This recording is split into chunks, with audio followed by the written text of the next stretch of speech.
Fala pessoal, eu não ia comentar sobre o caso Amber Heard e Johnny Depp, porque eu acho que é tudo muito dramático, tá sendo dominado pela mídia, pelo palpite de internet e tal, mas eu sinto que eu vou me manifestar com relação a algumas informações que eu vejo circulando aí na internet sobre esse caso, tá? Então, eu não vou comentar o que tá acontecendo no julgamento, até porque eu não tô acompanhando exatamente cada uma das coisas que estão acontecendo, mas eu fiquei interessada em acompanhar o depoimento da psicóloga forense contratada para analisar o caso. Ela foi contratada pela equipe como técnica pela equipe do Johnny Depp e também para falar sobre as reações que eu vi na internet e para comentar um pouquinho do transtorno de personalidade borderline histriônica, que ficou bem alta recentemente. Mas vamos lá. O que aconteceu? Basicamente, Johnny Depp e Amber Heard tiveram um relacionamento bem conturbado lá em 2014, 2015, eu acho. Em 2016, ela decidiu pedir o divórcio e algumas alegações de violência doméstica surgiram desde então. Ela escreveu, então, acho que em 2018, em 2018, 2017, não sei exatamente as datas, ela escreveu uma opinião no jornal onde ela se intitulava como uma vítima de violência doméstica. E então o Johnny Depp decidiu processá-la porque, segundo ele, desde então a imagem dele foi vinculada à imagem de alguém que comete violência doméstica e por conta disso ele perdeu dinheiro, perdeu trabalho e tal. Ele a processou por 50 milhões de dólares e ela tá processando também no mesmo processo, tá processando ele por 100 milhões de dólares. É um processo longo, já faz uns bons anos e chegou na fase do júri, que lá nos Estados Unidos processo civil também tem júri. Dentro das alegações do Depp é que, eu entendi, eles estão tentando demonstrar que ele não era o abusador ali num relacionamento. Então entrou em pauta o comportamento da Amber Heard dentro de todo esse contexto, né? Chegando aqui na fase do júri, nós tivemos então o testemunho da doutora Curry, que foi uma psicóloga contratada somente para fazer a avaliação da Amber Heard. Pelo que eu entendi do testemunho da doutora Curry, a Amber Heard já passava por algum tipo de tratamento psicológico antes, contudo, aparentemente, pelo que eu entendi, o terapeuta dela não realizou diagnóstico nenhum porque ele não trabalha com diagnósticos. E também para fins forenses, para a equipe técnica, você precisaria de um psicólogo neutro, não neutro, mas assim, um psicólogo de fora para poder avaliar a situação de outra forma. A doutora Curry fez entrevistas, ouviu relatos, aplicou o que eles chamam de Minnesota Multiphasic Personality Inventory e concluiu que Amber Heard tem transtorno da personalidade borderline e histriônica. Isso foi o que a doutora Curry concluiu no seu laudo, né? Pode ser que outro psicólogo que for avaliar possa dar alguma coisa diferente, mas é esse o diagnóstico que foi levado para o processo e foi levado a público. Eu já acho complicado esse negócio do diagnóstico vir a público, mas já que aparentemente é relevante para o processo e como ele acabou se envolvendo ali, ficando um pouco misturado com essas questões de psicopata, que todo mundo tá falando de narcisista e tal, eu achei importante trazer aqui para sanar algumas dúvidas, para esclarecer um pouquinho dos termos e também para tirar um pouquinho do estigma sobre isso, porque eu notei que tá todo mundo comentando isso como se ela quase como se ela fosse uma assassina fria e cruel, assim, o pessoal usando o termo psicopata como se fosse coisa de psicopata de filme, sendo que o conceito que as pessoas têm de psicopata é só essas coisas de filme, sabe? Tipo filme Lifetime. Eu acho errado, e eu acho também que muita gente fica pegando informação picada de gente famosa, mainstream, que tá comentando sobre o caso, que também usa termo de senso comum, que também usa termos erroneamente. Isso gera uma confusão, e muita gente que tem transtorno da personalidade borderline ou histriônica também acaba saindo prejudicada nisso, porque não basta você ter um transtorno, você ainda vai estar sendo associado com um assassino de filme, basicamente. É complicado isso, né? Então, vou comentar aqui um pouquinho sobre o que seria o transtorno da personalidade borderline e histriônica. Da mesma forma que nem toda pessoa que tem depressão fica de cama, nem toda pessoa com transtorno da personalidade borderline vai agir dessa forma, vai se envolver nesse tipo de caso, nesse tipo de contexto, assim como vocês estão vendo. Então já começa daí. O transtorno da personalidade, para começar, que a personalidade é mais ou menos uma forma de você agir e interagir no mundo, perceber as coisas e tal. O transtorno da personalidade tem um componente cultural ali, que é você agir, reagir de uma forma, né? Ter um padrão de agir, reagir de uma forma que culturalmente não é lá muito aceito, não é muito assertivo, que também é considerado disfuncional, que prejudique a sua vida e cause um sofrimento clínico intenso, tá? Então, não é simples, né, diagnosticar um transtorno da personalidade, envolve muito da cultura onde o indivíduo está, o contexto em que ele está. É realmente assim, existe uma certa polêmica em cima desses transtornos da personalidade que estão no DSM, tá? Que a minha fonte é o DSM-5, que é o Manual Diagnóstico Estatístico de Transtornos Mentais. Então, aquilo, para você conseguir ver um diagnóstico desses, tem que ir em algum profissional da saúde, psicólogo ou psiquiatra, para que ele possa determinar isso. De preferência, alguém que entenda de diagnóstico, não é qualquer um também, a pessoa tem que entender do diagnóstico. Não é qualquer palpiteiro de internet que vai conseguir olhar a situação e jogar um diagnóstico da personalidade. Então, para trazer aqui para vocês, um transtorno da personalidade borderline é um transtorno caracterizado por um padrão generalizado de instabilidade, hipersensibilidade nos relacionamentos interpessoais, instabilidade na autoimagem, flutuações extremas de humor e impulsividade. O diagnóstico é por critérios clínicos, que é instabilidade persistente nos relacionamentos, esforços desesperados para evitar o abandono, relacionamentos intensos e instáveis, autoimagem ou senso de eu instável, impulsividade, comportamentos e ou ameaças de suicídio, automutilação, mudanças rápidas de humor, sentimentos persistentes de vazio, raiva inadequadamente intensa ou problemas para controlar a raiva, pensamentos paranoicos temporários ou sintomas dissociativos graves desencadeados por estresse. É um padrão generalizado que causa um sofrimento intenso. O transtorno da personalidade borderline está muito voltado à questão de apego, de atenção. Pelo menos é o que eu aprendi com o Dr. Kirk Honda. Se vocês quiserem, ele tá acompanhando o caso e ele tá fazendo os comentários dele, trazendo a experiência clínica dele, porque ele atende muito um público desse. Então, só que como ele atende na terapia dos esquemas, ele vai trazer uma visão mais voltada para apego. Ele também traz a visão do paciente, né, da experiência que ele tem. Então não é só o comportamento que foi observado, mas o que estava passando na cabeça da pessoa quando ela começou a se comportar daquela forma. Eu acho isso muito interessante, porque é um exercício de empatia.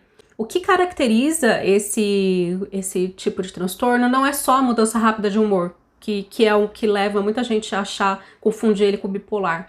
É o medo intenso de ser abandonado. Essa pessoa, a princípio, tem estilo de apego, né, segundo ele, ansioso, ou seja, ela tem sempre medo de ser abandonada, e quando ela acha que vai ser abandonada, ou quando ela se sente abandonada, ela tem reações intensas. Ela pode reagir de forma considerada inadequada, pode até reagir de forma violenta. Normalmente o tipo de violência é voltado contra ela mesma, por isso que você tem entre os critérios a automutilação, risco de suicídio. Motivo pelo qual na DBT, né, que é a Dialectical Behavioral Therapy, que é uma das terapias que mais tem evidência de que funciona para esse tipo de transtorno, trabalha muito com regulação emocional, mindfulness, reestruturação cognitiva, treino de habilidades sociais, porque essa pessoa precisa aprender a lidar com essa dor, com essa reação. Ela precisa entender que muitas vezes os pensamentos dela, a compreensão dela sobre a situação estará distorcida por essas emoções intensas, né? Então realmente não é uma coisa fácil. Precisa de um profissional adequado para tratar, precisa de um profissional adequado para entender, mas basicamente o transtorno da personalidade borderline é esse. Ele está dentro do agrupamento B dos transtornos da personalidade, junto com o transtorno da personalidade antissocial, narcisista e histriônica. Esse agrupamento normalmente traz pessoas que acabam manipulando a situação, que buscam muita atenção, tem questões com apego.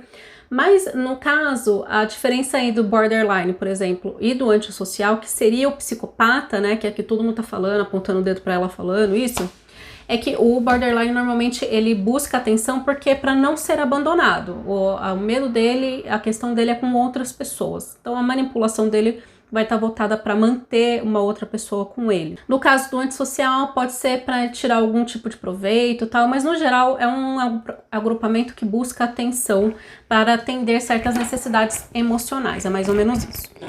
O transtorno da personalidade histriônica tá do ladinho ali do borderline, também busca chamar atenção, mas é um pouco diferente. Ele também busca atenção, só que ele tem um padrão de comportamento um pouco mais dramático, mais performático, quer ser o centro das atenções, ele é mais dramático, teatral. Alguns estudiosos entendem que a personalidade histriônica tá muito próxima do borderline.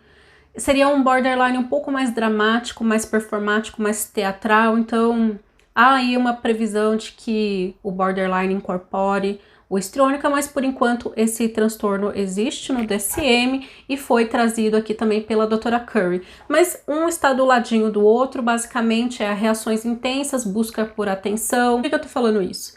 Porque o que eu tô vendo aí de vídeo na internet de especialistas em nada, chamando a Amber Heard de psicopata, falando de psicopata, mãe narcisista.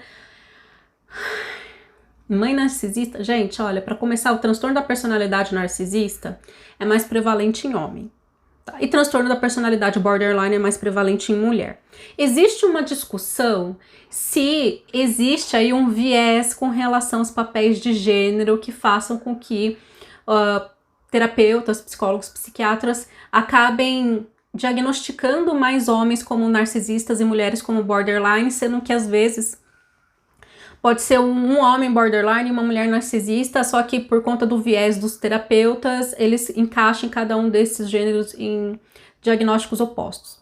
Não sabemos, tem que fazer mais pesquisa aí. No próprio DSM, eles falam que narcisista é mais prevalente para homem e narcisista é mais prevalente para mulher. O que seria um narcisista? Um narcisista é aquela pessoa que tem necessidade de grandeza, assim, acima do que se considera normal. Entra aqui também na questão dos transtornos da personalidade, esse conceito, né, social, cultural, do que é o normal, né? O que é um comportamento normal, o que é além do normal, o que é muito além do normal. E aí, por isso que você precisa do sofrimento clinicamente significativo. Por quê? Não é porque a pessoa tá agindo do jeito que você considera diferente que você tem o direito, né, que ela tá com problema, né? Não é isso, ela tem que estar sofrendo. No caso dos transtornos da personalidade, a pessoa realmente acaba sofrendo, mesmo aquela pessoa que é narcisista, que tem necessidade de adulação, tem dificuldade para regular a baixa autoestima, né?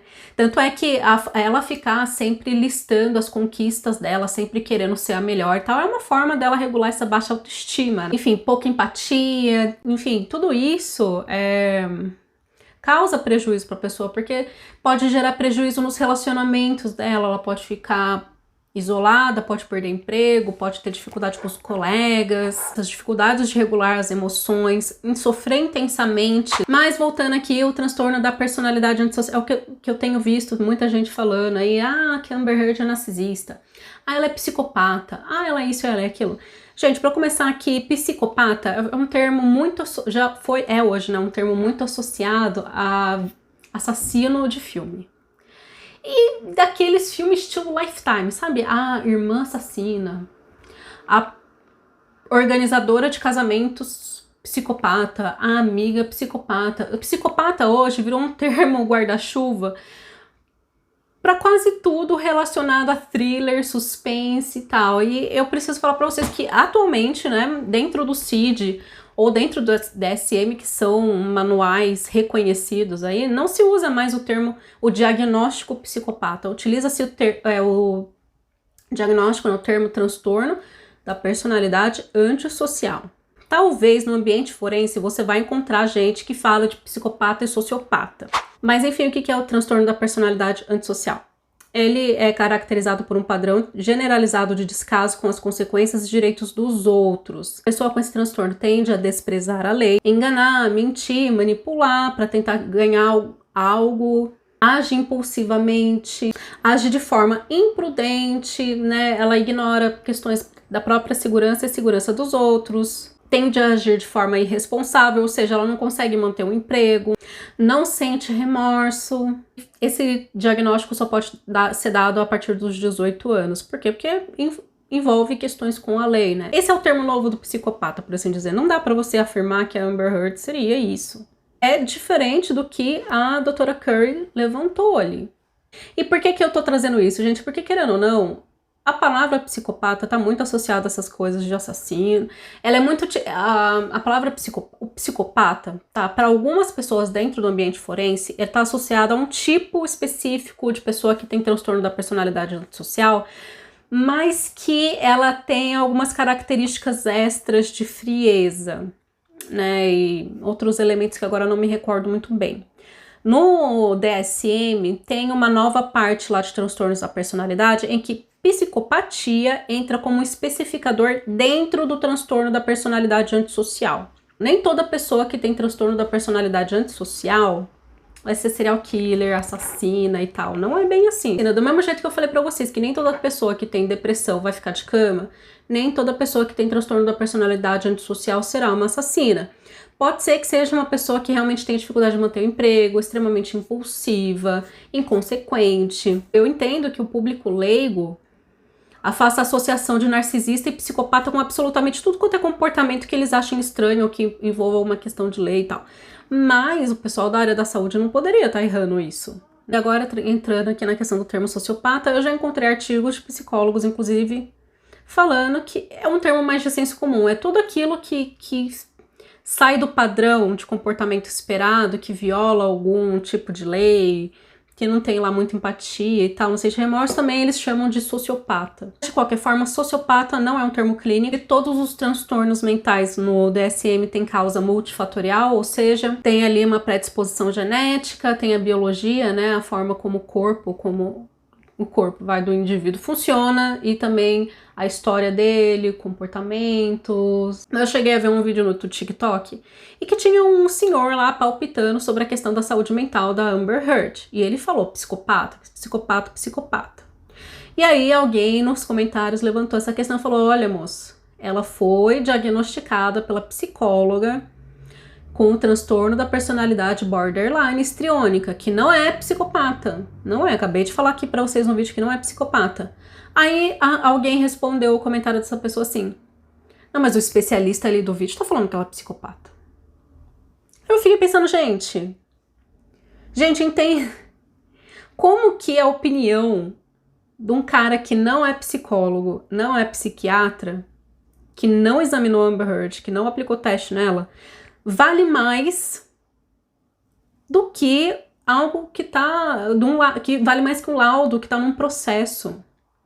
Um laudo que foi construído a partir da expertise de uma profissional que avaliou a pessoa no ambiente clínico, que aplicou um teste, né, psicométrico. Mas o que eu tô trazendo para vocês é que tem muita informação por aí, tem muita gente falando coisa por aí, falando com toda a certeza do mundo, que nem sempre é a realidade, que nem sempre tá atualizado. E não é porque a pessoa tá falando com confiança que vocês têm que acreditar. Aliás, vocês não precisam nem acreditar em mim, eu vou colocar aqui as fontes, todas as fontes que eu trouxe, de coisa que eu trouxe aqui nesse vídeo para vocês verem com os próprios olhos. Não acreditem em tudo que vocês ouvem por aí. Não acreditem em tudo que vocês leem por aí, ainda que venha de um especialista. Nada de falácia da autoridade. Ele pode se enganar também. Ele pode se enganar. É por isso que a gente precisa de outras informações. E por que eu tô batendo tão forte nessa tecla? Porque eu acho que, assim, pessoa que tem transtorno na personalidade borderline, histriônica, já existe um estigma muito grande em cima disso. E você associar com o termo psicopata, que hoje já tá muito associado com essa questão de serial killer, de assassino de televisão e tal, eu acho que é extremamente estigmatizante. Sendo que não, nem toda pessoa com transtorno da personalidade borderline vai se envolver num caso dessa proporção. Eu sei que existem alguns estudos de meta-análise que levantam aí uma questão de que o borderline e um narcisista tendem, essas personalidades, né, esses transtornos de personalidade, podem ser preditores para casos de violência doméstica, mas isso não significa que toda pessoa que tem transtorno da personalidade borderline vai se envolver, né, numa questão assim. Gostaria de dizer também que transtorno da personalidade borderline tem tratamento, a DBT, criada pela Marsha Linehan, que veio a público e disse que tem transtorno da personalidade borderline, ou seja, você tem uma psicóloga que sofreu com isso. Ela falou, eu vou sair desse inferno e eu vou voltar para tirar as pessoas desse inferno aqui também. Você acha justo olhar para ela e falar sua psicopata de uma forma pejorativa? A mulher vivia um inferno e ela saiu desse inferno, desenvolveu uma terapia, colocou a terapia dela à prova, tá? Tem evidências científicas de que funciona. E aí vai ficar desmerecendo ela porque ela é borderline?